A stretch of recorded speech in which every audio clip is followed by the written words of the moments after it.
Donc, rebonsoir aux frères et sœurs qui sont connectés et bonsoir ou bonjour aux frères et sœurs qui auront l'occasion de suivre cette vidéo en ligne sur le compte YouTube de l'Église. Que Dieu vous bénisse. Merci pour votre fidélité. Et notre souhait, en tout cas au sein de la mer, c'est que ces enseignements vous édifient et ces enseignements nous permettent à tous d'ailleurs de nous rapprocher encore plus de notre Dieu et de changer ne serait-ce qu'un ou deux éléments dans notre relation, dans notre manière de marcher pour être plus agréable à notre Seigneur. Donc, comme tous les lundis, à chaque fois que nous avons l'occasion, nous devons toujours tout soumettre à l'Esprit de Dieu et c'est dans ce cadre-là que nous allons élever la voix pour lui demander de prendre le contrôle de ce moment et que tout ce qui sera dit soit sous son autorité, que la chair se taise. Père, je bénis ton nom pour ce moment que tu permets, ce moment d'enseignement, d'étude. Donne-moi, Seigneur, malgré ce que j'ai préparé, de pouvoir me laisser guider par ton esprit.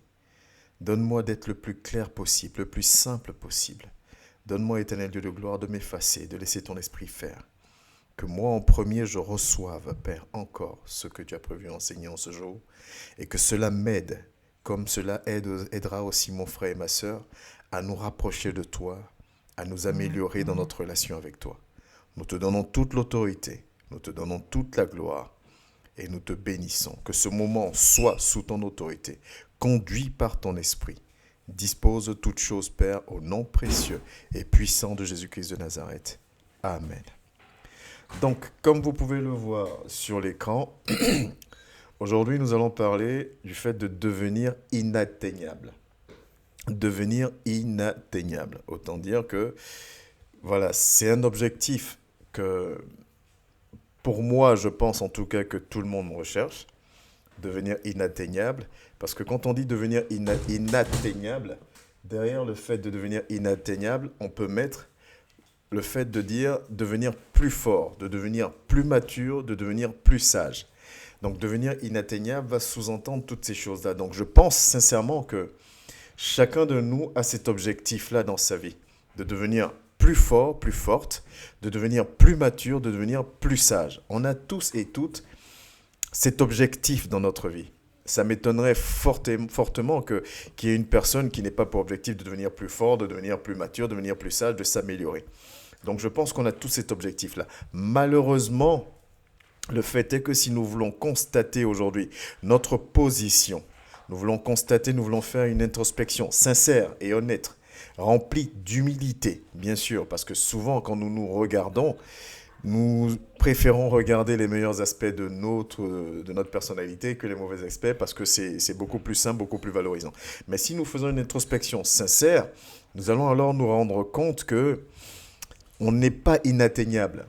Pour des exemples simples, aujourd'hui, il y a encore des choses qui t'atteignent, qui t'atteignaient hier, qui t'atteignaient avant-hier, qui t'atteignaient l'année dernière et qui t'atteignent encore. Il y a encore des choses qui nous font pleurer, qui nous faisaient pleurer il y a quelque temps et qui nous font toujours pleurer. Il y a encore des choses qui nous vexaient il y a quelque temps et qui nous vexent toujours.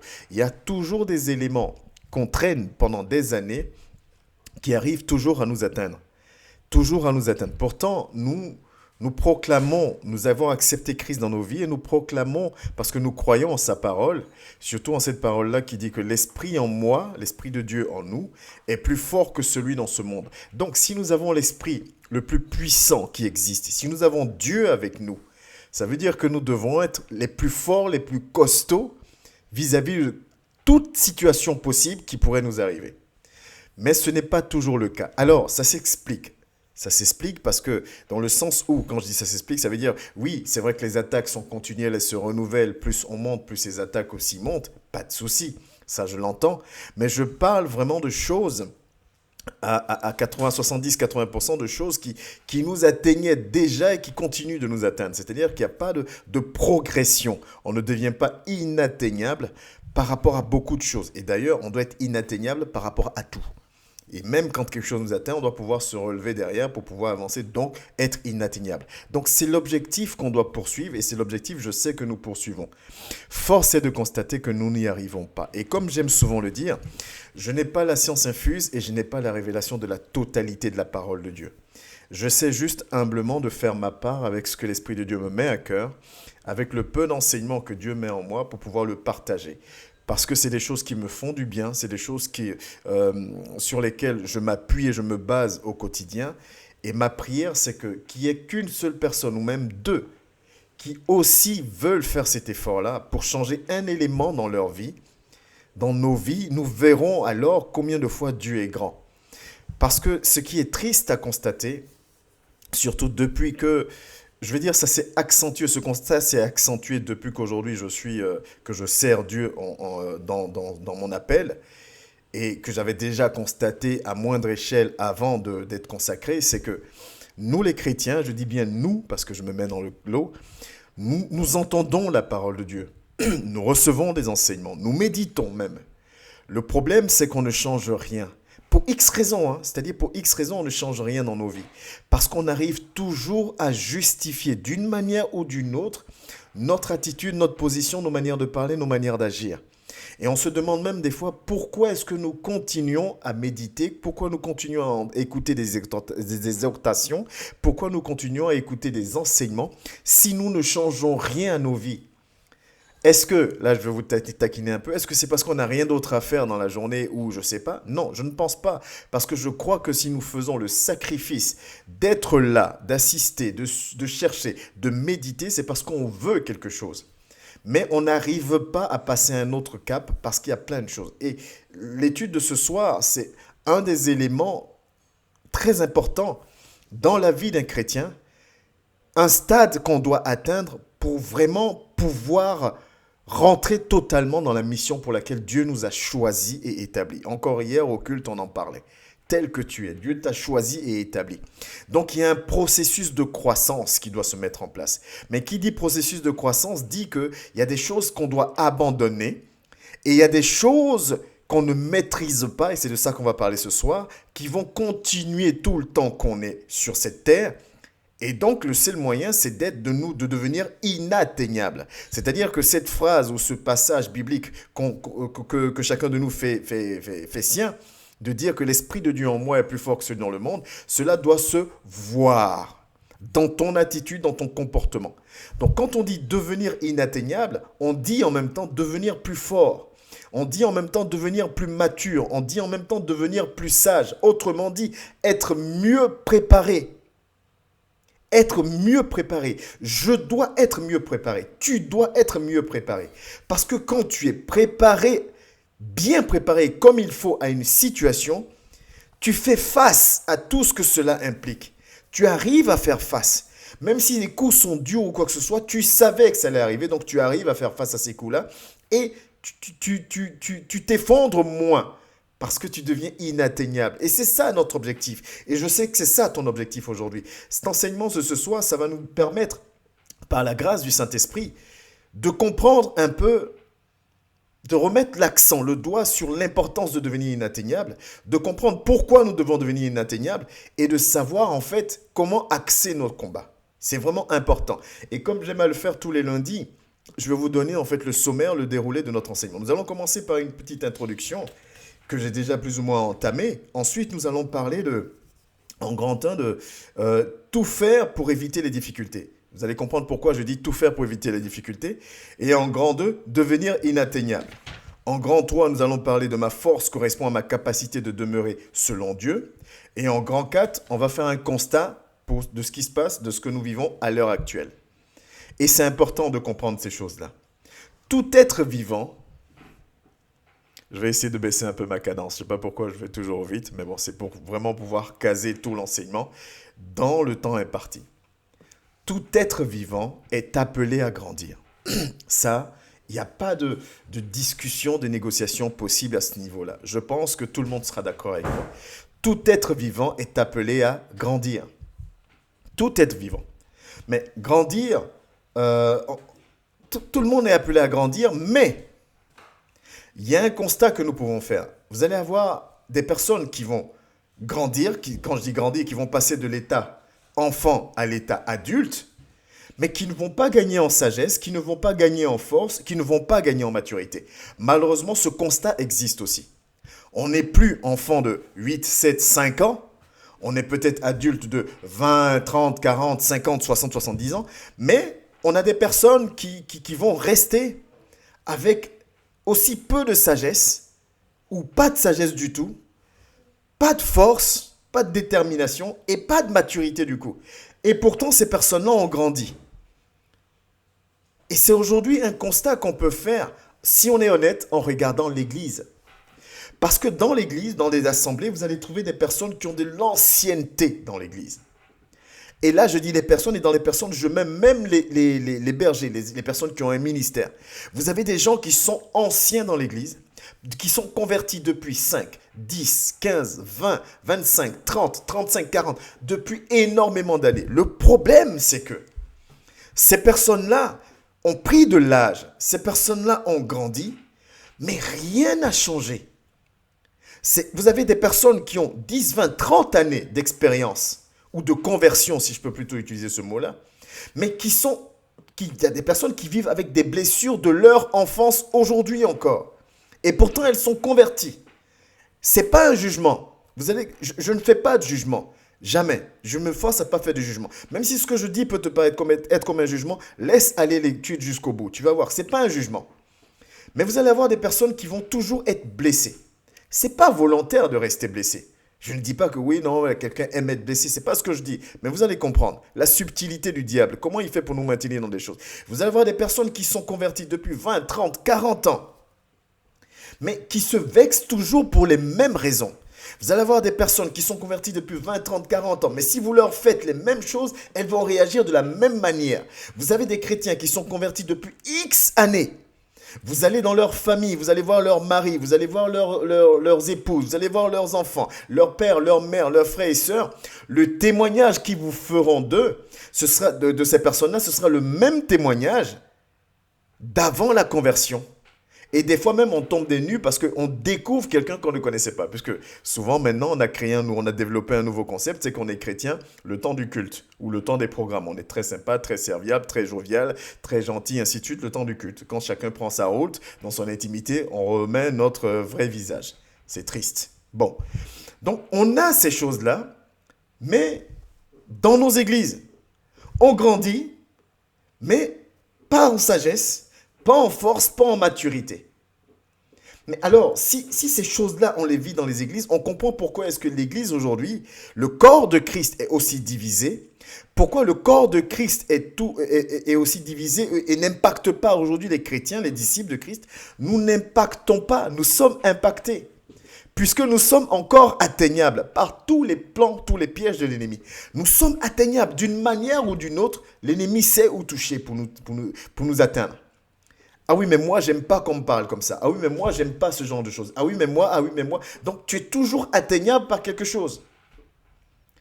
Ce qui fait que l'Église n'est pas là où elle doit être. Rappelez-vous de ce que Jésus dit à ses disciples avant de partir. Vous ferez des choses plus grandes encore que moi. Mais regardez aujourd'hui ce que nous vivons autour de nous. Ce n'est pas ça.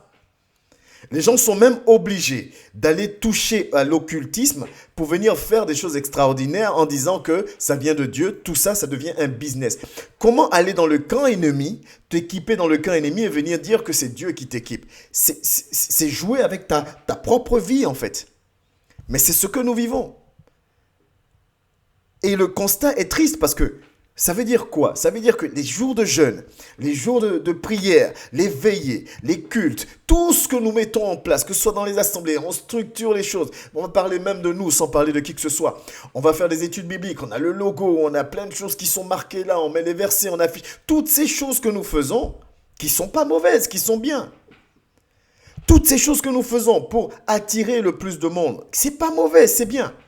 Mais dans le fond, réellement, qu'est-ce qui est transformé? Dans le fond, réellement, est-ce qu'on a des disciples qui sont formés? Est-ce qu'on a des personnes qui partent d'un point A pour arriver à un point B? Est-ce qu'on a des personnes qui étaient fragiles, atteignables, qui sont devenues ou qui deviennent de plus en plus inatteignables aujourd'hui? Est-ce que ce constat, on peut le faire? Est-ce qu'en toute honnêteté, si nous regardons aujourd'hui notre marche chrétienne, on peut faire ce constat en regardant son assemblée et dire « Moi, je sais qu'au sein de la MERS, voilà. » Non, c'est triste, mais non. Et pourtant, nous avons la volonté d'eux. Comme je l'ai dit au début, je connais personne qui aime être atteignable, aime être blessé, aime être en train de pleurer, aime être triste, aime être énervé. Je connais personne qui aime ça. Mais le constat est que nous sommes encore comme ça.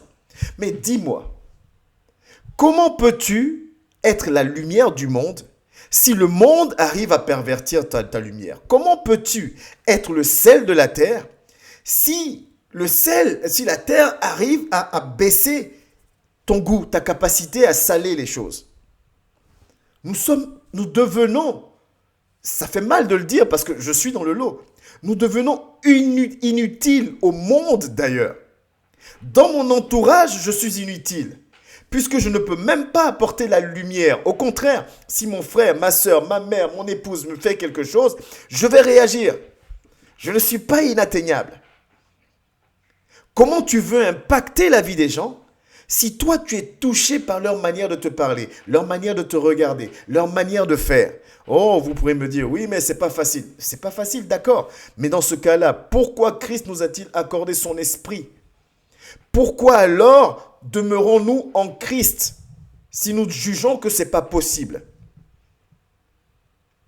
Je ne peux pas dire de Dieu, Dieu, tu es le Dieu de l'impossible, je choisis de me soumettre à toi, je choisis de croire en toi, de marcher avec toi, et continuer dans mon discours de dire non, ça c'est trop dur, ça c'est pas possible de changer ça. Il y a quelque chose qui ne va pas ensemble. Dans ce discours, dans ce double discours, il y a des choses qui ne vont pas. Je suis contradictoire à moi-même. Amen. Ma foi me rattrape dans mes agissements, dans mes paroles. Je ne peux pas dire que je suis serviteur de Dieu et puis continuer à rejeter tel ou détester un tel. Il y a un problème, je suis atteignable. Alors que je dois devenir inatteignable. Et la Bible est remplie d'exemples dans ce sens-là. Et on va en parler par la grâce de Dieu, en découlant tranquillement notre thème. Je suis juste dans l'introduction. Parce qu'il y a un fait, il y a une chose que nous devons comprendre. Quelles que soient tes motivations, tes envies, ton comportement, quoi que ce soit, la vie continuera toujours son cours. Toujours la vie continuera son cours. Que tu le veuilles ou non, la vie continuera toujours son cours. Et quand je dis que la vie continuera toujours son cours, ce que je veux dire, c'est quoi? Il y aura toujours des moments de joie, il y aura toujours des moments de pleurs, il y aura toujours des moments de difficultés, il y aura toujours des moments de disette, des moments d'abondance, il y aura toujours des obstacles, il y aura toujours des conflits, il y aura toujours ces choses-là. Il y aura toujours ces choses. Et la parole de Dieu nous rattrape dessus. Si on va dans l'Ancien Testament et qu'on prend le livre d'Ecclésiaste, on prend Ecclésiaste au chapitre 3 et nous lisons du verset 1 au verset 9. Nous sommes en étude biblique, donc il vaut mieux prendre les passages. Voilà ce que nous dit la parole de Dieu. Ecclésiaste 3 du verset 1 au verset 9. Il y a un temps pour tout. Un temps pour toute chose sous les cieux, donc sur la terre, pardon. Un temps pour naître, un temps pour mourir, un temps pour planter, un temps pour arracher ce qui a été planté. Un temps pour tuer, un temps pour guérir, un temps pour abattre et un temps pour bâtir. Un temps pour pleurer, un temps pour rire, un temps pour se lamenter, un temps pour danser. Un temps pour lancer des pierres, un temps pour ramasser des pierres. Un temps pour embrasser, un temps pour s'éloigner des embrassements. Un temps pour chercher, un temps pour perdre, un temps pour garder, un temps pour jeter. Un temps pour déchirer, un temps pour coudre, un temps pour se taire, un temps pour parler. Un temps pour aimer, un temps pour haïr, un temps pour la guerre, un temps pour la paix. Quel avantage celui qui travaille retire-t-il de sa peine? Je vous donne juste ce passage pour appuyer ce que je viens de te dire. C'est-à-dire que la vie suivra toujours son cours. Il y aura toujours des épreuves, il y aura toujours des tentations. Ça, ce sera toujours ton quotidien. Ce sera mon quotidien. Ce sera notre quotidien à tous. Chrétien ou pas chrétien. Amen. Mais dans ce cas de figure, on a deux alternatives. Moi, je vais vous donner deux alternatives. Peut-être que tu en trouveras trois ou quatre, mais je veux te donner deux alternatives. Il y a deux alternatives. La première alternative, c'est de dire, moi, je vais tout faire pour éviter les difficultés. Moi, je vais tout faire pour éviter les palabres. Moi, en tout cas, les histoires, moi, je vais tout faire pour éviter les palabres. Je ne détaille pas tout de suite, parce qu'on va les détailler en bas. La deuxième alternative, c'est de dire, bon, ben, vu que je suis conscient que la vie continuera son cours, quel que soit X, c'est-à-dire qu'il y aura toujours ces choses-là, vaut mieux que je devienne inatteignable. D'où notre thème de ce soir. Vu que la vie continuera son cours, deux alternatives. Soit je me dis, bah, écoute, moi, je vais tout faire pour éviter ces situations-là. Je vais tout faire pour éviter toutes ces difficultés. Soit un autre va se dire, moi, je vais tout faire pour devenir inatteignable. Deux alternatives. Mais autant te dire tout de suite parce qu'il n'y a pas de suspense. La première alternative de te dire je vais tout faire pour éviter les problèmes n'est pas la bonne alternative. Et pourtant, vous allez voir que c'est celle-là qu'on choisit. C'est celle-là que l'ennemi nous donne toujours en premier avec un bel emballage. Fais ça. Et là, nous allons arriver dans notre grand 1. Tout faire pour éviter les difficultés. La première alternative. Et malheureusement, c'est ce que nous faisons aujourd'hui. Mais autant te dire que, déjà, c'est impossible. C'est impossible. Tu pourras éviter certaines choses, mais pas toutes. Amen. Tu pourras éviter, en t'isolant, tu pourras éviter certaines choses. Mais est-ce que tu as remarqué que même en t'isolant, les difficultés t'arrivent quand même? Tu peux te couper du reste du monde, il n'y a pas de problème. Mais tu vivras peut-être des moments de difficultés financières, tu vivras peut-être des maladies. Tu auras toujours des situations que tu vivras. Donc, tu ne pourras jamais te couper de toutes les difficultés. Donc, d'autres me diront, oui, peut-être, mais au moins j'en annule certaines. Ok. Mais celles que tu n'annules pas, parce qu'il y en a toujours que tu n'annules pas en te coupant des autres. Celles que tu n'annules pas, est-ce que celles-là ne t'atteignent pas? Elles t'atteignent quand même. Est-ce que celles-là ne te font pas demeurer un enfant? Elles t'atteignent quand même. Est-ce que celles-là ne font pas en sorte que tu ne sois pas digne, que je ne sois pas digne d'entrer en fait dans la mission, dans ce pourquoi Dieu m'a appelé? C'est le cas et c'est là qui est triste. Voilà où je veux attirer notre attention parce que l'ennemi nous nargue, nous ment en disant, écoute, regarde, tu vois, le fait que tu te sois cloisonné, le fait que tu te sois coupé des autres, le fait que tu ne parles plus à tel ou à tel, le fait que tu restes dans ton coin, tu vois, tu évites plein de choses. Oui, tu évites des choses, mais tu n'évites pas tout. Parce que même en n'évitant pas tout, il y a des choses qui t'arrivent et qui t'atteignent. Et moi, mon propos aujourd'hui, c'est de te dire, deviens inatteignable. Que de choisir de te couper d'une partie devient inatteignable. Amen. Parce que beaucoup d'entre nous, voilà comment nous pensons. Je vais me couper des autres. Parce que les autres créent des problèmes. Même quand je suis gentil, on me fait du mal. Même quand je veux ouvrir ma porte, on me trahit. Donc, je vais éviter toutes ces choses-là. Ça, c'est une alternative. Au moins, je vais éviter les trahisons, je vais éviter les coups de poignard dans le dos, je vais éviter toute la méchanceté, machin. Je vais éviter. Je me coupe de tout le monde. Mais tu n'évites pas toutes les situations. Amen. Tu n'évites pas toutes les situations. Tu ne peux pas. Et dans tout ce que tu n'évites pas, il y a des choses qui t'atteignent encore. D'autres vont dire, moi je ne parle plus à tel, je ne parle plus à tel. Parce que tel c'est comme ci, tel c'est comme ça, tel c'est comme ci. D'accord. Mais tu n'as pas remarqué que à chaque fois que tu dis tu ne parles pas à tel, dans ta vie, il y a toujours des personnes pareilles que celle à laquelle tu dis que tu ne parlais pas, qui viennent dans ta vie. Et finalement, tu t'isoles. Et ce n'est pas ce à quoi Dieu t'appelle. Troisième cas de figure, je vais rester dans mon coin. Je viens à l'église, mais je reste dans mon coin. Soit j'arrive après que tout le monde soit là, au moins je ne suis pas obligé de dire bonjour. Je pars juste avant la fin du culte, au moins je ne suis pas obligé de dire au revoir. Non, j'ai trop subi au niveau des assemblées, donc je préfère faire ça. Mais le fait que tu prennes cette décision montre que tu es encore atteignable, montre que certaines situations venant de l'extérieur vont encore t'atteindre. Donc ça montre en fait, toi tu le vois, je le vois comme de la sagesse. Mais ça montre en fait ma fragilité. Ça montre en fait mon manque d'impact. Ce n'est pas moi qui impacte. Parce que du moment où je fuis l'autre, c'est parce que l'autre a, consciemment ou inconsciemment, a la capacité de provoquer quelque chose en moi qui n'est pas selon Dieu. L'autre a la capacité de provoquer en moi la colère. L'autre a la capacité de provoquer en moi la révolte. L'autre a la capacité de provoquer en moi, je ne sais pas moi, la tristesse. L'autre a la capacité encore de provoquer en moi le découragement. L'autre a la capacité de... Et quand on parle comme ça, puisqu'on ne connaît pas la vie de tout le monde, d'autres vont me dire, oui, mais tu ne sais pas ce que j'ai vécu. Mais je te dirais aussi, toi aussi, tu ne sais pas ce que j'ai vécu et je suis assis devant toi en train de te parler comme ça. Par contre, nous savons tous ce que Christ a vécu. Et nous savons comment il a réagi malgré ce qu'il a vécu. Nous savons tous ce que Paul a vécu. Et nous savons comment Paul a réagi malgré ce qu'il a vécu. Nous savons ce que Pierre a vécu. Nous savons comment Pierre a réagi malgré ce qu'il a vécu. Donc, l'argument de dire tu ne sais pas ce que j'ai vécu, l'argument que je te dis tu ne sais pas ce que... Est-ce qu'il est encore valable? Non. Il peut être valable humainement, mais spirituellement, il n'est pas valable.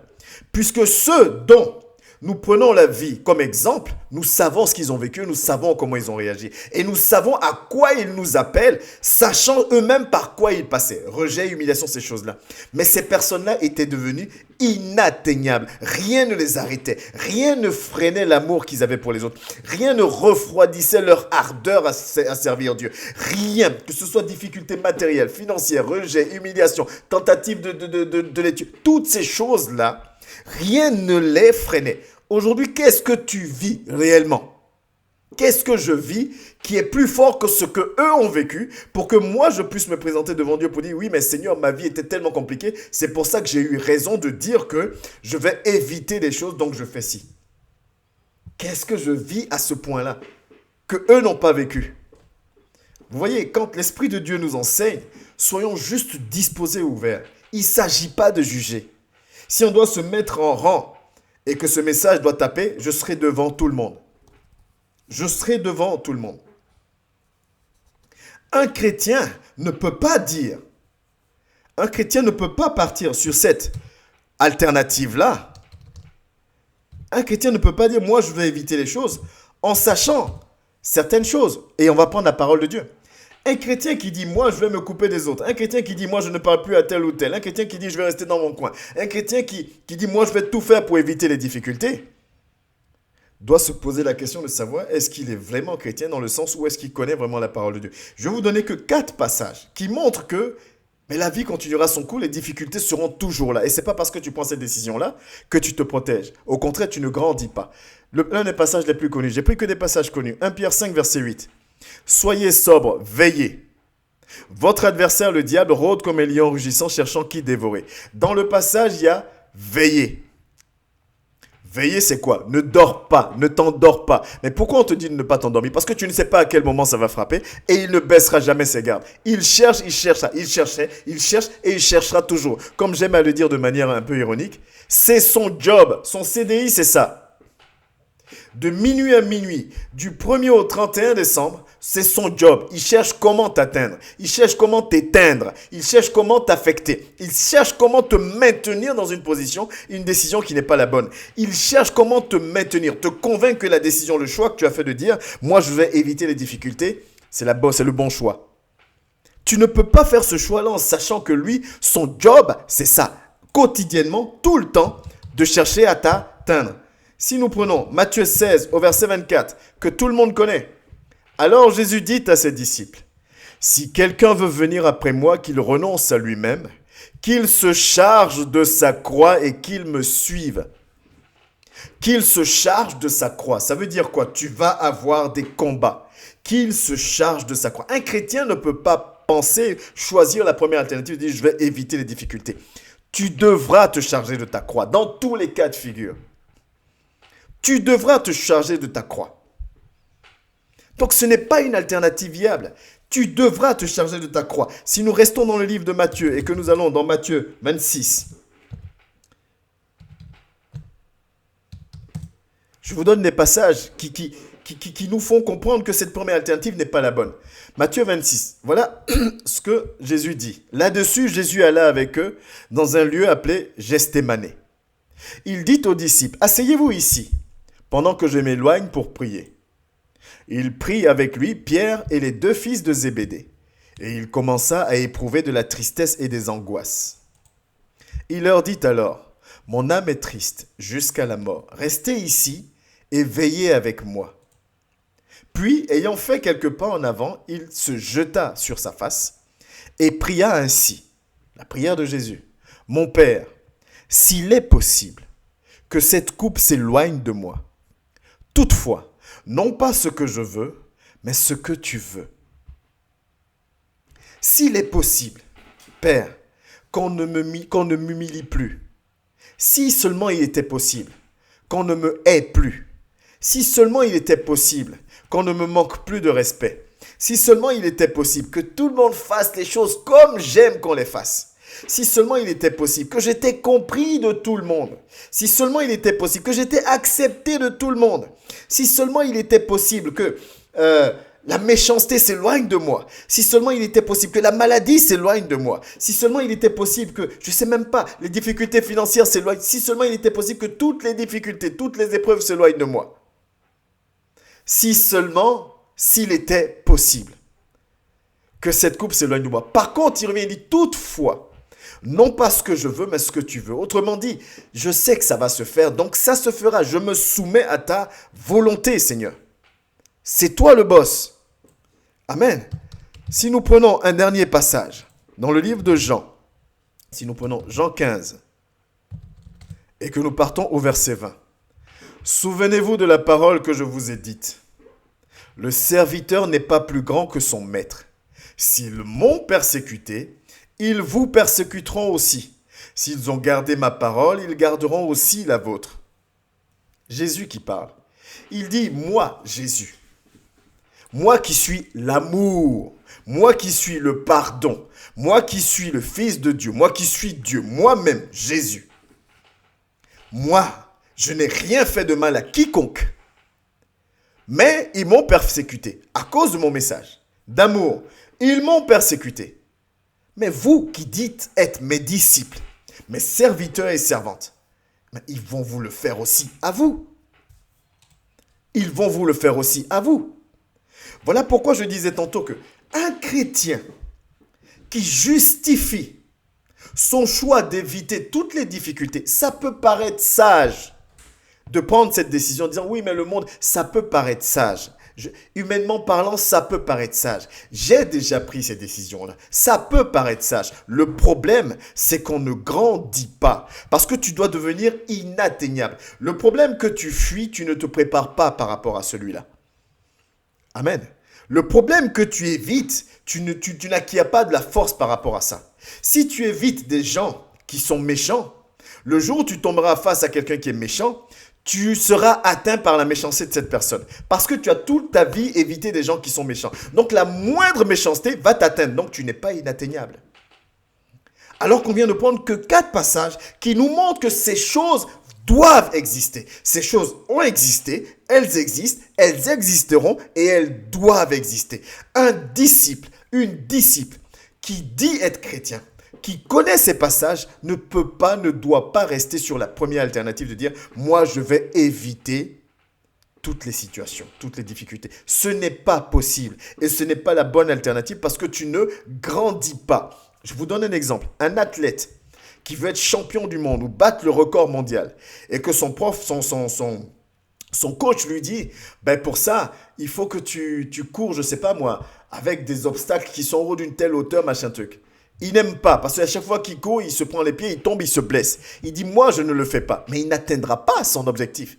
Certes, il va éliminer les blessures dues à ce saut-là, mais il n'atteindra pas son objectif parce qu'il ne sera pas préparé par rapport à ça. Je ne sais pas si je suis clair. Je veux vraiment que cette étude-là touche la vie de quelqu'un. Mon frère et ma soeur, le temps est court. On n'a plus le temps, en fait, de rester dans nos raisonnements. Ça nous tue. Il n'y a plus le temps de rester là à justifier chacune de nos actions. Ça nous tue. Il n'y a plus le temps d'être là à se voir plus beau qu'on ne l'est. Ça nous tue. Il n'y a plus le temps à se voir plus sage, plus saint qu'on ne l'est. Ça nous tue. La Bible nous enseigne l'humilité. Mais nous devons grandir, être costauds spirituellement. Il faut, je le dis toujours, mais aujourd'hui je le dis avec force et vie. Il faut qu'il y ait un avant et un après dans ta vie. Dans ta vie. Sinon, ça ne sert strictement à rien tout ce que nous faisons. On connaît le passage. Ce n'est pas tous ceux qui me diront Seigneur, Seigneur qui seront sauvés. Ça ne sert à rien. La Merse peut compter 10 000, 20 000 personnes. Si parmi ces personnes-là, il n'y a pas une formation de disciples, ça ne sert à rien. Amen. Ça ne sert à rien. On a prié, des portes sont ouvertes, les portes ont beau être ouvertes. S'il n'y a pas de transformation réelle, ça ne sert à rien. S'il n'y a aucune réelle transformation, cela ne sert strictement à rien. Amen. Ça ne sert strictement à rien, mon frère. À quoi ça te sert de prendre le temps de voir cette vidéo? À quoi ça te sert d'ouvrir ta Bible tous les soirs pour la lire? À quoi ça te sert d'écouter le culte, d'écouter les serviteurs et les servantes? À quoi ça te sert de prier si tu ne changes rien? Amen. Si rien ne change et que tu arrives toujours à justifier tout, tu sais très bien que tu es contraire à la parole de Dieu, mais tu arrives à tout justifier. Donc, à quoi cela sert? Est-ce qu'on peut se poser humblement la question? Humblement. Si tu veux fonctionner, si je veux continuer à fonctionner sur mon logiciel à moi j'aime pas ça, moi on me parle pas comme ça, moi on fait pas ceci, moi on fait pas cela, moi on fait pas... Libre à moi de fonctionner sur mon logiciel. Mais à quoi ça sert alors de me rapprocher de Dieu si je ne veux pas renoncer à moi-même, si je ne veux pas transformer quelque chose, si je ne veux pas grandir, mais pas grandir dans le vide, on a dit au début, mais grandir en devenant inatteignable, c'est-à-dire en devenant plus fort, en devenant plus sage, en devenant plus mature. Si je refuse, à quoi tous mes sacrifices d'obéissance servent? Amen. Puisque les épreuves et les tentations existeront toujours. Elles ont existé, elles existent et elles existeront toujours. Ce n'est pas à cause de toi qu'elles n'existeront pas. Au travers des épreuves, Dieu te fortifie. Au travers des tentations, le diable veut te faire chuter. Donc, ça existera toujours. Et Dieu peut même utiliser des gens proches de toi pour te mettre à l'épreuve. Joseph, qui est-ce qui a trahi Joseph? Qui est-ce qui a vendu Joseph? Qui a voulu tuer Joseph et finalement l'a vendu? Ses frères. Qui a trahi Jésus? L'un des 12 disciples qui marchait avec lui, qui était dans la confidence comme les 11 autres. Moi, je m'étonne que les gens qui sont proches de moi ne croient pas en moi, me trahissent ou quoi que ce soit. Mais c'est la marche. Et donc, comme c'est comme ça, je décide de me couper de ma famille. Quand c'est comme ça, je décide de... Mais tu te coupes des personnes, tu impactes qui alors? Tu choisis qui tu vas impacter? C'est pas comme ça que ça fonctionne, mon frère. La parole, je crois que c'était la semaine dernière, il y avait un problème. La parole doit être divulguée à tout le monde. Le discernement, la direction du Saint-Esprit va t'emmener vers certaines personnes, certes. Mais la parole doit être divulguée à tout le monde, d'une manière ou d'une autre. Et ça, nous ne le faisons pas. C'est impossible de tout éviter. Et ce que tu évites, tu ne te forges pas par rapport à ça. Et ça, c'est quelque chose qui est triste, qui paraît simple, mais que l'ennemi nous voile. On n'arrive pas à ça. Et du coup, on arrive à la deuxième alternative, ce pourquoi nous sommes là. La première alternative, on l'a dit, c'est je décide d'éviter toutes les difficultés. La deuxième alternative, c'est je décide de devenir inatteignable. Et voilà celle-là que toi et moi devons choisir. Est-ce qu'elle est simple? Oh que non! Je vous ai dit la première, la majeure partie des personnes choisissent la première. Mais que dit la parole de Dieu? Il y a beaucoup d'appelés, peu d'élus. Beaucoup viennent à moi. Beaucoup crient mon nom. Beaucoup confessent mon nom. Mais parmi eux, il y en a très peu qui marchent selon ma volonté. Et c'est encore d'actualité aujourd'hui. Et il ne faut pas que nous soyons dans la grande foule, il faut que nous soyons dans la sélection restreinte là. De ceux et celles qui se font violence, de ceux et celles qui deviennent inatteignables. Parce qu'ils et elles ont compris que ces choses doivent arriver et donc ces choses arriveront. Et quand elles arriveront, il faut que je sois costaud. Parce que tu sais pourquoi? C'est à moi d'impacter et non pas à ces choses d'impacter. Et tu sais pourquoi encore? Parce que l'Esprit de Dieu en nous est plus fort que celui dans le monde. Et tu sais encore pourquoi? Parce que tant que je me soumets à Christ, le diable fuit loin de moi. Il ne peut plus m'atteindre. Oh, Rabbi, combien aujourd'hui de chrétiens peuvent dire qu'ils sont devenus inatteignables ou ils sont sur le cheminement pour devenir inatteignables? Avec toute ta connaissance, avec toute ton ancienneté dans la chrétienté, avec toutes ces choses, est-ce que tu es inatteignable aujourd'hui? Est-ce qu'on peut te manquer de respect aujourd'hui et puis cela ne va rien changer dans ton amour, dans ta joie, dans ton comportement? Est-ce qu'on peut t'annoncer une nouvelle désastreuse qui allait t'anéantir hier et qu'aujourd'hui cette nouvelle ne va en aucun cas changer ta manière d'être? Est-ce qu'aujourd'hui quelqu'un peut se comporter n'importe comment et toi tu vas demeurer dans ta marche de le sauver, de sauver son âme, d'arracher son âme de la main de l'ennemi? Est-ce que tu peux le faire? Est-ce qu'aujourd'hui tu peux dire ces choses? Est-ce que dans l'assemblée, dans ta famille proche, tu as la capacité d'impacter, de surprendre par ton attitude, de surprendre par ta joie, de surprendre par ta détermination à aimer quelqu'un qui refuse que tu l'aimes, de t'humilier devant la volonté de Dieu, de marcher selon la volonté de Dieu, malgré tout. Amen. Est-ce que tu as cette capacité-là? Parce que tu sais quoi? Il est dangereux de faire le premier choix, d'éviter les difficultés. Et je vais te mettre un passage que tu connais, parce que je te le répète tellement. Jacques 1 du verset 2 au verset 4. Je vous le répète tellement ce passage-là. Parce que les difficultés que tu fuis sont faites pour te forger. C'est Dieu qui permet. Il dit c'est moi qui permets. 1 Corinthiens 10, 13. C'est moi qui permets. Toi, tu fuis ces situations. Mais il ne permet pas ces situations en vain. Il le dit dans Jacques. Il dit ces situations, il dit quoi? Mes frères et sœurs, regardez comme un sujet de joie complète les diverses épreuves auxquelles vous pouvez être exposés. Toutes les épreuves auxquelles vous allez être exposés. Rejet, humiliation, maladie, manque de finances, manque de travail, je ne sais pas moi, tout ce que tu peux citer. Tu as plus d'exemples que moi certainement. Traverse-les, regarde-les comme un sujet de joie complète. Mais pourquoi je dois les regarder comme un sujet de joie? Parce qu'il y a un objectif derrière. Donc en les fuyant, tu fuis aussi cet objectif. Tu t'éloignes de cet objectif-là en fuyant ces choses. Et l'objectif, c'est lequel? Sachant que l'épreuve de votre foi produit la patience. Mais il faut que cette patience accomplisse parfaitement son œuvre, afin que vous soyez parfaits et accomplis sans faillir en rien. Ce pourquoi Dieu m'a choisi, ce pourquoi Dieu t'a choisi, ce pourquoi Dieu nous a choisi et établi d'aller faire des disciples, nous devons être parfaits et parfaites dans cette mission.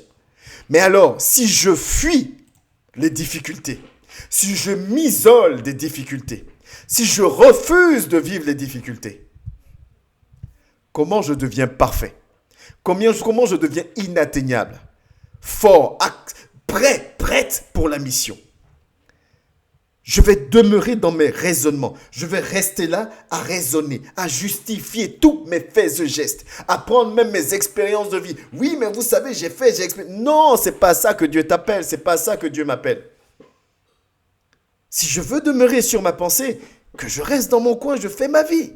Mais je sais où je vais. C'est un choix assumé. On aime souvent parler de libre arbitre. Mais si je fais le choix de répondre oui à son appel, oublie ton libre arbitre. Tu dois te soumettre à lui. Nous devons le faire. Nous devons le faire. Nous devons devenir inatteignables. Quand on parle d'inatteignable, cela sous-entend que les épreuves et les tentations n'ont plus le même effet sur nous. Amen. Puisqu'elles seront toujours là. Mais elles ne doivent plus avoir les mêmes effets sur toi. Si avant, une situation t'anéantissait, qu'aujourd'hui ou demain, cette situation ne t'anéantisse plus. Si avant, des situations te poussaient à prendre des décisions d'isolement ou quoi que ce soit, qu'aujourd'hui, ces mêmes situations ne te poussent plus à prendre ces décisions. C'est ce que ça veut dire inatteignable. On va prendre l'exemple d'un de ceux qui a été très éprouvé, Job. Écoutez ce que Job dit. Job dit ceci. Il dit, mais si je vais à l'Orient, il n'y est pas. Amen. Mais si je vais à l'Orient, il n'y est pas. Si je vais à l'Occident, je ne le trouve pas. Je vais vous expliquer le contexte. Est-il occupé au nord? Je ne puis le voir. Se cache-t-il au midi? Je ne puis le découvrir. Il sait néanmoins quelle voie j'ai suivie. S'il m'éprouvait, je sortirais pur comme l'or. Mon pied s'est attaché à ses pas. J'ai gardé sa voie et je ne m'en suis point détourné. Je n'ai pas abandonné les commandements de ses lèvres. J'ai fait plier ma volonté aux paroles de sa bouche. Ça, ce sont des versets qui prennent leur poids quand on sait ce que Job a traversé. Moi, j'aime le dire injustement. Job n'a rien fait pour mériter tout ce qu'il a traversé. Une personne qui a tout perdu, que ce soit ses biens, que ce soit ses enfants, que ce soit sa santé, il a tout perdu. Du jour au lendemain, il perd absolument tout. Voilà son discours. Il dit, j'ai beau chercher mon Dieu pour essayer de discuter avec lui, pour essayer de comprendre ce qui m'arrive, je ne le trouve pas. Autrement dit, Dieu est silencieux. Il me laisse passer par ces choses-là. Mais il dit par contre, il sait où je vais. Il sait que je ne m'éloignerai pas de lui. Je remets le passage parce que c'est tellement... Il dit néanmoins, il sait quelle voie j'ai suivie. Et s'il m'éprouvait, je sortirais pur comme l'or. J'affronte les épreuves. J'affronte les difficultés pour sortir pur comme l'or. Encore plus digne, encore plus fort, encore plus forte. Le monde ne le comprendra pas. Voilà pourquoi on nous traitera de fous. Mais moi, mon Dieu le sait. Je sais que mon Dieu permet ces choses parce que c'est pour mon bien. C'est un Père qui m'aime. Autrement, si je n'étais pas confiant en son amour, si je n'avais pas foi en lui, je ne l'aurais pas choisi. Je n'aurais pas choisi d'être son disciple, sa disciple. Si j'ai fait ce choix, c'est que je sais que ce qu'il dit pour moi, ce qu'il m'ordonne de faire, c'est pour mon bien. Mon pied s'est attaché à ses pas. J'ai gardé sa voix et je ne m'en suis pas détourné. Oh, attendez, celui qui parle, ce qu'il a traversé, toi et moi, on n'a pas traversé ça. Et justement, nous encore, si on traverse ces trucs, on peut dire, on a un doute. Peut-être que ouais, c'est parce que je pêche beaucoup, ouais, c'est parce que non. Lui, il n'a rien fait. En tout cas, la parole de Dieu ne parle pas de choses. Même quand ses enfants faisaient des trucs, c'est lui qui faisait les sacrifices, les prières pour demander pardon pour ses enfants. Il lui perd tout du jour au lendemain. Et Job est en train de dire que là, je suis malgré tout inatteignable. Amen. Devenir inatteignable, c'est un processus, certes, mais il faut le vouloir. Il ne faut pas fuir, il faut le vouloir, il faut le faire. Quand tu dis que tu veux être le meilleur dans un domaine et que tu te rends compte de toutes les difficultés que tu dois traverser, si tu refuses de traverser ces difficultés, tu ne seras pas le meilleur, point. Tu ne seras pas le meilleur. Tu atteindras un objectif, mais qui ne sera pas le meilleur, l'objectif de la première place dans le classement. Ça, c'est clair. Nous devons devenir inatteignables. Je dois devenir inatteignable. Tu dois devenir inatteignable. Un enfant, j'avais déjà pris cet exemple-là une fois. Un enfant de 2 ans, 3 ans, 4 ans, 5 ans, ça dépend, moi, je ne sais pas. Son bonbon lui échappe, il tombe. Il peut se mettre à pleurer parce que ça lui fait mal. Son bonbon est tombé, il tenait à ce bonbon-là. Le bonbon est tombé, ça lui fait mal. Il pleure, il est triste, il boude, ça lui fait mal. Mais aujourd'hui, du haut de nos années, de nos âges, mon bonbon tombe, même si c'est le bonbon que j'aime le plus au monde. Il tombe, je ne vais pas pleurer. Pourtant, la même situation s'est produite, mais ça ne m'atteint plus de la même manière. Voilà ce que je dois être. Voilà ce que tu dois être. Voilà ce que nous devons être. Parce que les mêmes situations nous attaqueront. Le diable nous attaquera toujours. Mais ça ne doit plus avoir les mêmes effets dans nos vies. Ça ne doit plus nous conduire aux mêmes décisions. Amen. Ça ne doit plus le faire. Alléluia. Vous savez, on va prendre le passage dans Jérémie que nous avions lu d'ailleurs ensemble. On avait lu ce passage-là. Et j'aime bien ce passage. Parce que là, on arrive sur le point qui dit « Ma force correspond à ma capacité à demeurer selon Dieu. » Entends bien, c'est très important. Ma force correspond à ma capacité à demeurer selon Dieu. Je peux proclamer tout ce que je veux.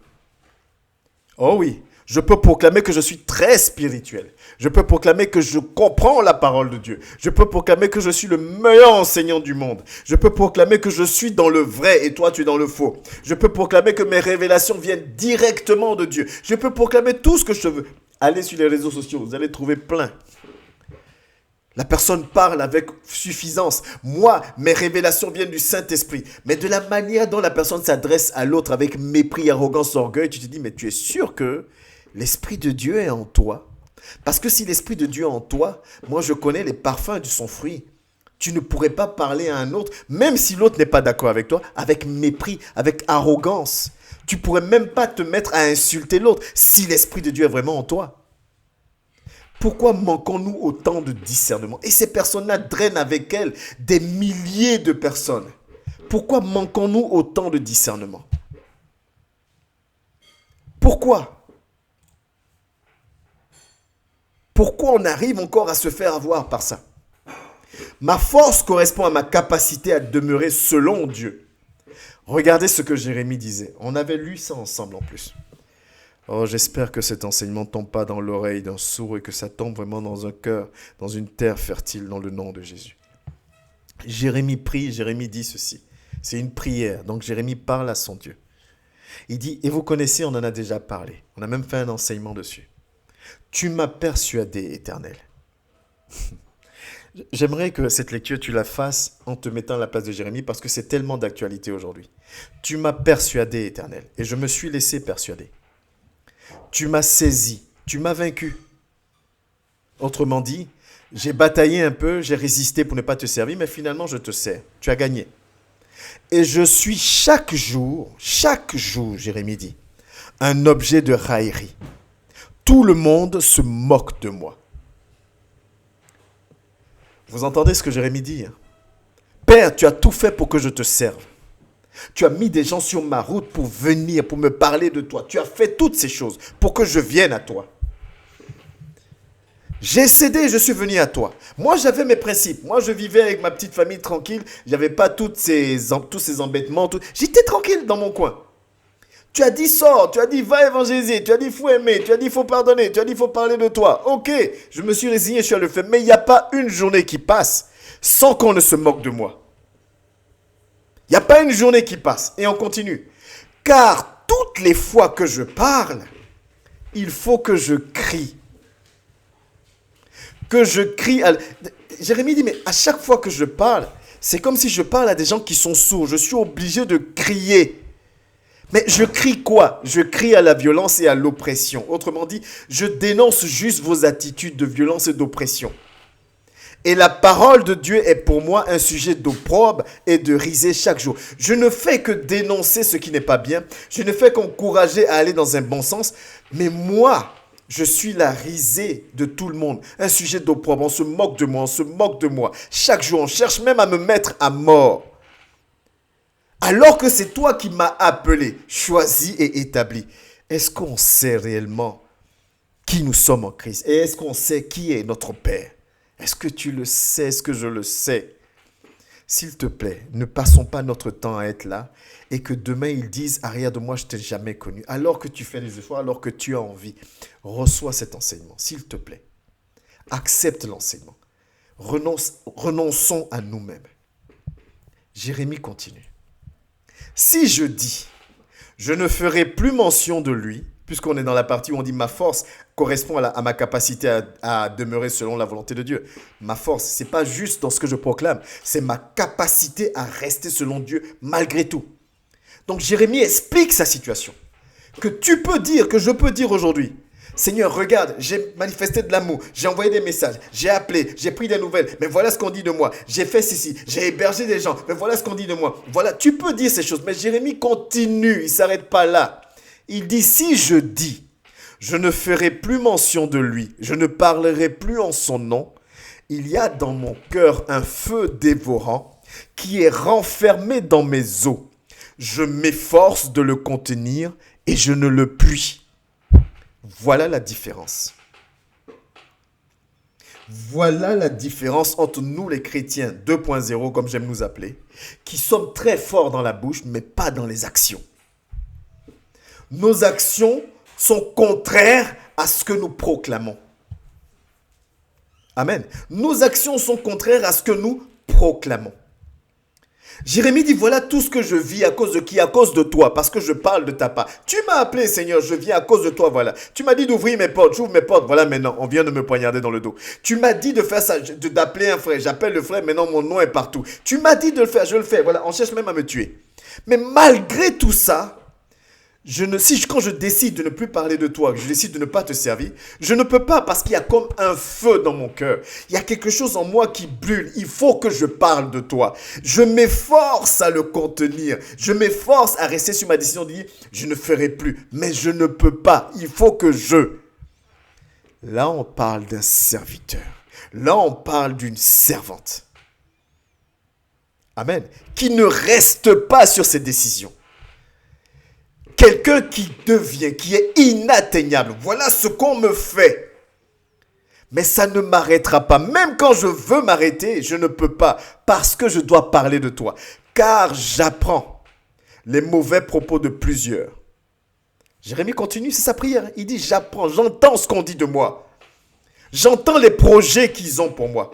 L'épouvante qui règne alentour. Accusez-le et nous l'accuserons. Tous ceux qui étaient en paix avec moi, observe si je chancelle. Autrement dit, quand j'étais bien dans mon coin à ne pas te servir, tous ceux, mes frères, mes soeurs, mon mari, mon épouse, mes amis, mes potes, tout cela, on était bien. Mais depuis que j'ai commencé à te servir, tout le monde maintenant regarde à quel moment je vais chuter, à quel moment je vais me taper la honte, à quel moment je vais échouer. Tout ça à cause de toi, à cause de toi. Peut-être se laisseront-ils surprendre et nous serons maîtres de lui. Se laissera-t-il surprendre et nous serons maîtres de lui. Nous tirerons vengeance de lui. Voilà ce que les gens pensent de moi, Seigneur, à cause de toi. Voilà ce que les gens complotent. On parle de moi ici. Même quand j'ai pas dit, on dit j'ai dit. Même quand j'ai pas fait, on dit j'ai fait. Amen. Mais tu sais quoi, Seigneur? Je ne peux pas m'empêcher de te servir. Mais l'Éternel est... Oh Jésus.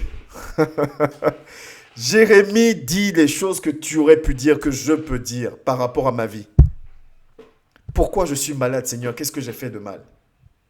Pourquoi ma vie n'avance pas, Seigneur? Alors que regarde, ceux qui font du mal avancent. Pourquoi je suis bloqué ici? Qu'est-ce que j'ai fait? Pourquoi mon père, ma mère me rejettent? Qu'est-ce que j'ai fait de mal? Je ne fais que parler de toi. Pourquoi ces choses? Mais quand je ne veux plus le faire, quand je veux prendre une décision, quand je veux rester sur la première alternative de dire moi je vais éviter certaines difficultés, je ne peux pas. Parce que tu es là. Je sais que tu es là. Le verset 11 est tellement merveilleux. Il dit mais l'Éternel est avec moi comme un héros puissant. Jérémie, tu ne serais pas un peu fou là? Si l'Éternel était avec toi comme un héros puissant, tu ne vivrais pas ce que tu viens de décrire là-haut. Ça s'appelle la foi. Vous vous rappelez, Hébreux 11, 6. Personne ne peut être agréable à Dieu sans la foi. Sans la foi, on ne peut pas être agréable à Dieu. Ça s'appelle la foi. L'élément qui pousse Jérémie à continuer à avancer. Quel que soit ce qu'il vit, quel que soit ce qu'il voit. L'élément qui le pousse à avancer. Il dit, mais l'Éternel est avec moi comme un héros puissant. Est-ce que nous avons aujourd'hui la capacité de le dire? Pas simplement le dire, le vivre. Le vivre.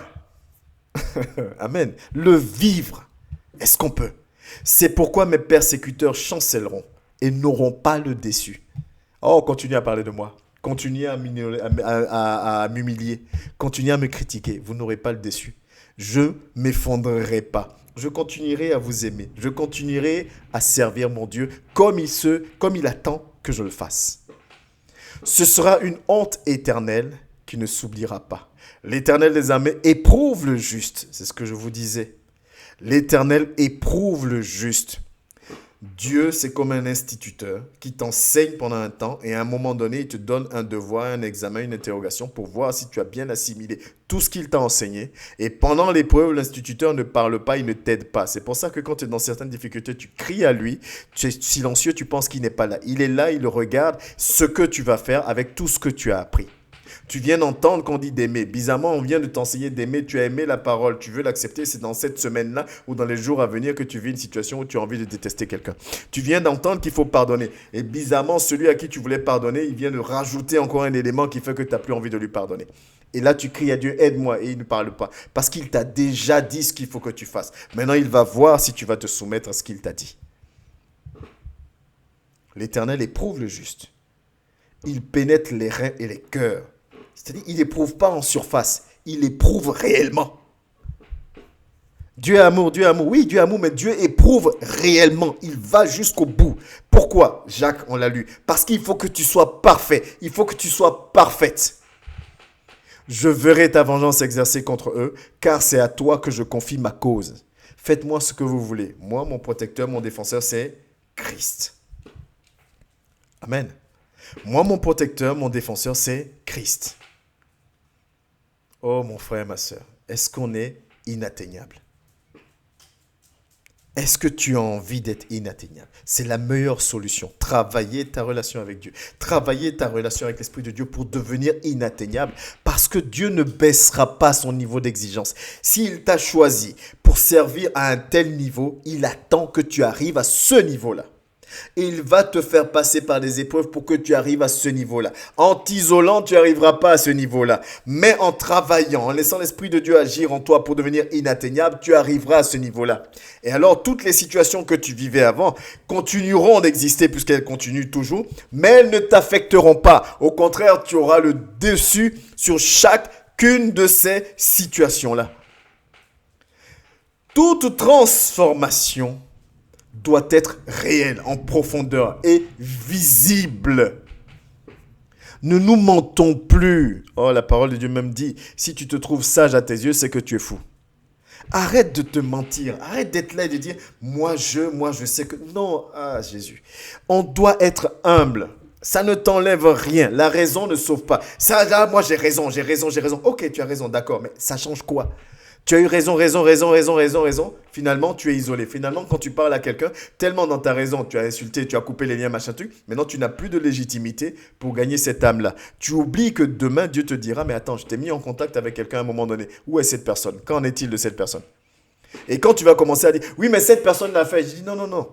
Quand le tour de la personne viendra, je lui demanderai pourquoi elle t'a fait ça. Mais là, pour l'instant, c'est à toi que je parle. Parce que quand j'ai envoyé la personne vers toi, normalement, tu devais être inatteignable, capable d'impacter la vie de cette personne. Mais toi, tu as été impacté. Je savais que la personne était impolie. Je savais que la personne était menteuse. Je savais que la personne pouvait faire du mal. Je savais, mais je l'ai envoyé vers toi. Parce que j'estime que je t'ai choisi, équipé en fonction. Je t'ai accordé mon esprit pour qu'il travaille avec toi, pour que tu deviennes inatteignable, pour que toi, tu impactes la vie de cette personne qui est comme ci, comme ça. Maintenant, toi, tu viens me dire que tu as coupé les liens avec cette personne justement parce qu'elle est comme ci, comme ça. Mais moi, je l'ai envoyé vers toi justement parce qu'elle est comme ci. On discute, on tourne en rond. Et tu n'auras plus d'arguments, je n'aurai plus d'arguments. Puis c'est quand je vais dire, oui, mais le frère, il va dire, non, le frère, son tour viendra. Je parle de toi.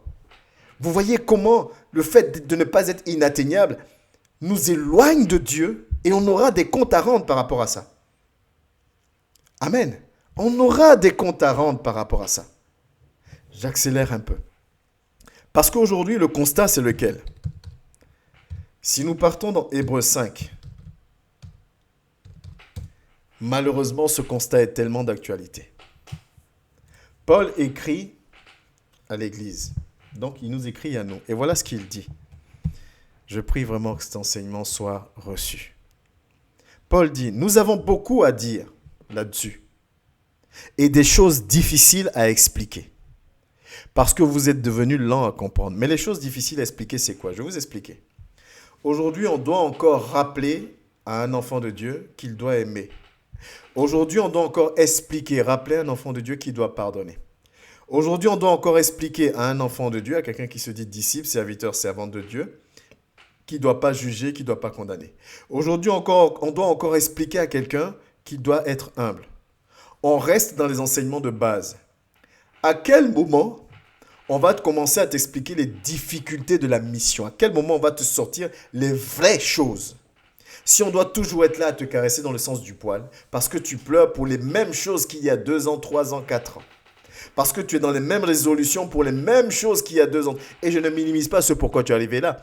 Mais si l'Esprit de Dieu est avec toi, tu dois upgrader. On doit grandir. On doit gagner en maturité. Paul continue.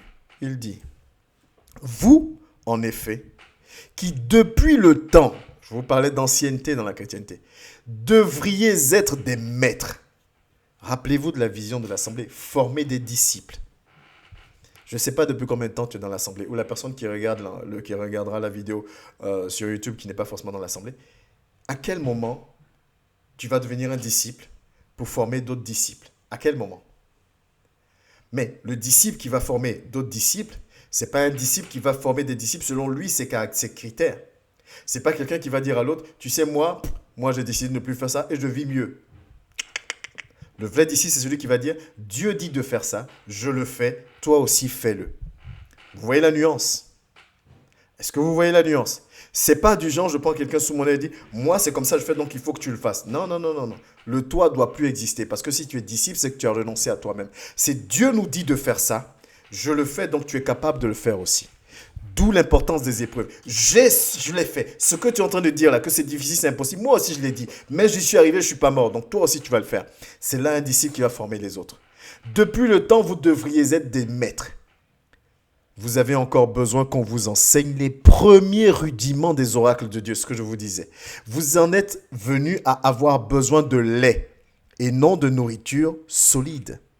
Or, quiconque en est au lait n'a pas l'expérience de la parole de justice car il est un enfant. Et on n'enverra pas un enfant en mission. Dieu n'enverra pas un enfant en mission. Pourtant, il t'a choisi pour cette mission, mais il ne t'enverra pas en mission parce que tu restes un enfant. Parce que je reste un enfant. Il ne m'enverra pas en mission. Il n'enverra pas. Seigneur, envoie des âmes à la mer. Seigneur, envoie des âmes dans notre assemblée.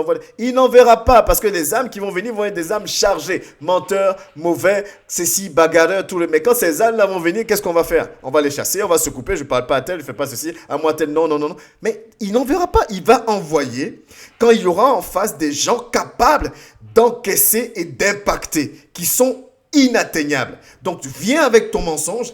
Tes mensonges ne briseront pas l'assemblée. Parce que tous, on est devenus inatteignables. Mais nous, on va, par la grâce de Dieu, t'arracher des mains de l'ennemi qui te maintient dans le mensonge. Est-ce que vous comprenez la chose? On n'envoie pas un enfant en mission. On n'envoie pas un enfant en mission. J'ai l'appel sur ma vie, je veux être consacré. C'est une bonne chose.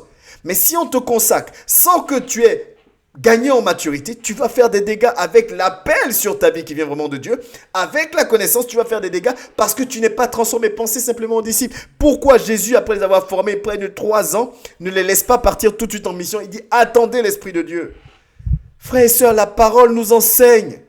Mais nous choisissons de rester dans nos raisonnements. Nous choisissons de rester dans notre fonctionnement. Je m'excuse si je ne vous crie pas dessus, hein. Je suis désolé, mais c'est que c'est important en fait. C'est important. C'est vital même. C'est vital. Mais la nourriture solide est pour les hommes faits, ceux qui ont été éprouvés, ceux qui ont prouvé leur valeur. Pour ceux dont le jugement est exercé. Comment on s'exerce? On s'exerce au travers des exercices, au travers des épreuves. Pour ceux dont le jugement est exercé par l'usage à discerner ce qui est bien et ce qui est mal. Ceux qui n'ont pas fui la difficulté. Ceux qui ont affronté la difficulté. Tiré des leçons, tiré des enseignements de la difficulté et qui sont devenus de vrais serviteurs. Des personnes capables. Ceux-là, ce sont des personnes matures que je recherche. Amen. Soyons des personnes matures. Nous refusons de devenir plus forts. Amen.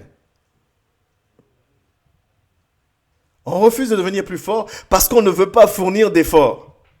J'aime bien cette phrase-là. Je vais la breveter. On refuse de devenir plus fort parce qu'on ne veut pas fournir d'efforts. On ne veut pas fournir d'efforts sur nous-mêmes. On reste dans notre confort, nos décisions, notre petite vie tranquille, peinarde.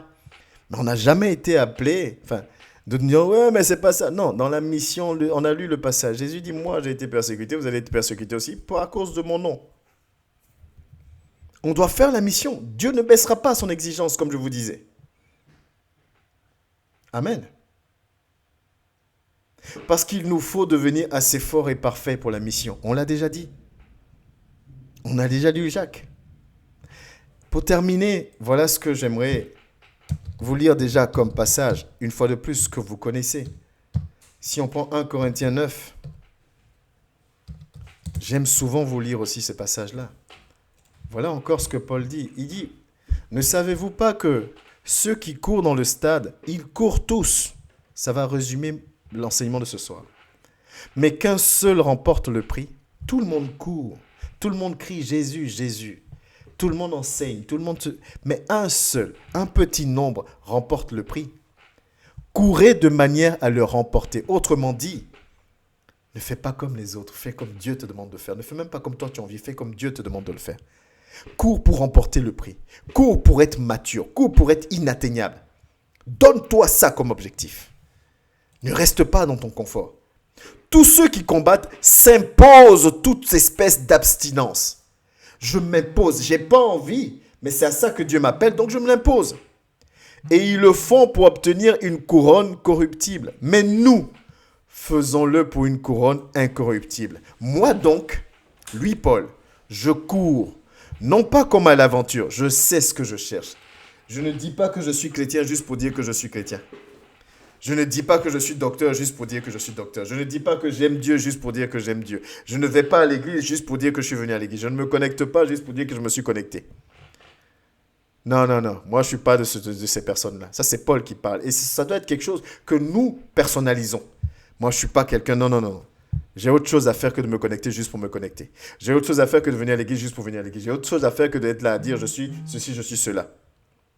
Je cours non pas comme à l'aventure, je frappe non pas comme battant l'air. Mes efforts ne sont pas vains. Je sais exactement pourquoi je fais les choses. Alors je tiens. Mais je traite durement mon corps et je le tiens assujetti. J'aime l'autre version qui dit et je le discipline. De peur d'être moi-même rejeté après avoir prêché aux autres. Qu'est-ce que tu veux rajouter à ce passage? Qu'est-ce que tu veux qu'on rajoute à ce passage-là? Je ne sais pas depuis combien d'années tu es converti. Je ne sais pas l'amour que tu as pour Dieu, mais je sais que tu as de l'amour pour Dieu. Je sais que tu veux grandir spirituellement. Je le sais. Parce que je le veux aussi. Mais cela demande un renoncement de soi. Cela demande des efforts au quotidien. Ce n'est pas juste en proclamant les choses dans nos bouches qu'on les... Je me fatiguerai jamais de vous le dire. Tu peux prier toute la nuit. Tu peux être le plus grand prieur, la plus grande prieuse, la personne qui jeûne le plus. Tu peux même manifester un don de l'esprit, de puissance, de révélation, d'expression, comme tu veux. Tu peux. Mais ce n'est pas ce qui te sauvera. Ce qui te sauvera, ce sont tes fruits, c'est-à-dire la transformation réelle. Un manguier qui est appelé à produire des mangues, tant qu'il n'atteint pas l'âge qu'il faut, la maturité nécessaire, ne produira pas ces mangues-là.